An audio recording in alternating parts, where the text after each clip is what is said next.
Your phone buzzes. It's a text from someone you barely know, and your heart rate spikes before you even read it. Your palms are slightly damp. You feel it in your stomach, not your head. This exact physical reaction, the racing pulse, the flushed skin, the inability to think about anything else, is at least 2 million years old. Long before language, long before fire, long before anyone had a word for love, your ancestors felt this. So what were they actually feeling? Was it romance? Or a survival calculation your brain was running without telling you? And why does your body still run that exact same program every time someone texts back a little too slowly? Start with the body, because the body came first. Long before humans had complex language, they had a nervous system built to notice one thing above all else: who was worth mating with, and who was worth avoiding. In 1989, evolutionary psychologist David Buss ran a study across 37 cultures on 6 continents, surveying over 10,000 people, looking for one thing. What traits do humans consistently find attractive, no matter where they're born? The results were strikingly consistent. Across almost every culture studied, people ranked kindness and intelligence above wealth or looks. But underneath that, something older was running: signs of health, signs of fertility, signs that this person could help you survive. Your ancestors weren't choosing partners with their hearts first. They were running a checklist their brain had built over millions of years, and they never even knew the checklist existed. That racing heartbeat you feel today isn't romance. It's chemistry doing exactly what it evolved to do. In 2005, anthropologist Helen Fisher at Rutgers University ran fMRI scans on people who described themselves as newly, intensely infatuated. The brain regions lighting up weren't the ones associated with calm, stable love. They were the same regions associated with early-stage addiction: elevated dopamine, elevated norepinephrine, lowered serotonin, the same pattern seen in obsessive-compulsive tendencies. The first human crush was never a gentle feeling. It was closer to a drug reaction, an ancient chemical alarm designed to make you obsess over one specific person until you acted on it. Your ancestors weren't falling in love. Their brains were flooding them with the exact chemistry needed to make sure they didn't walk away. Long before infatuation had a scientific name, it had a folk one, and it wasn't flattering. In the 1800s, the word crush entered American slang, growing out of an earlier phrase, to be mashed on someone, meaning crushed flat by feeling powerless against it. The word itself admits what the neuroscience would later prove. This was never something you chose. It was something that happened to you. Now go back even further, past language completely.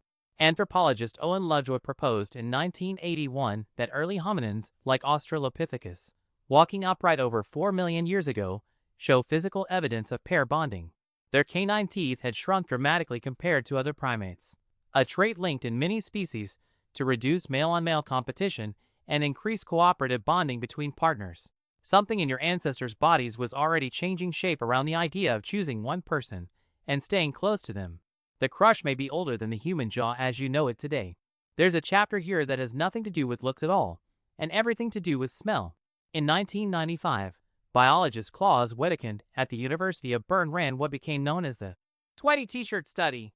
Women smelled shirts worn by different men for 2 days without deodorant, then rated which scents they found most attractive. They consistently preferred the scent of men whose immune system genes were the most different from their own. That feeling of someone just smelling right to you was never poetic. It may have been your nose running genetic math, favoring partners who'd give offspring the broadest possible immune protection. Attachment researchers took this even further. In 1987, psychologists Cindy Hazan and Philip Shaver linked adult romantic attachment styles directly to infant attachment patterns first described by John Bowlby in 1969. How securely or anxiously you bonded with a caregiver as an infant predicts how you experience a crush as an adult, whether you feel calm security or spiraling anxious obsession when someone doesn't text back. Your ancestors weren't just running a mating checklist. They were running an attachment blueprint laid down in infancy, repeating itself every time a new crush appeared, whether they were living in a cave 40,000 years ago or refreshing a phone screen tonight. Put all of this together, and the first human crush stops looking romantic. It starts looking like an ancient survival algorithm, stacking scent, chemistry, childhood attachment, and genetic fitness into one overwhelming physical sensation, then disguising all of it as a feeling in your chest. Dating apps didn't invent this feeling.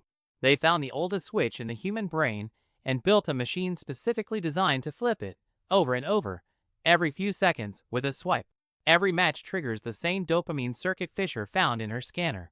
Every unanswered message triggers the same anxious attachment loop Hazan and Shaver described.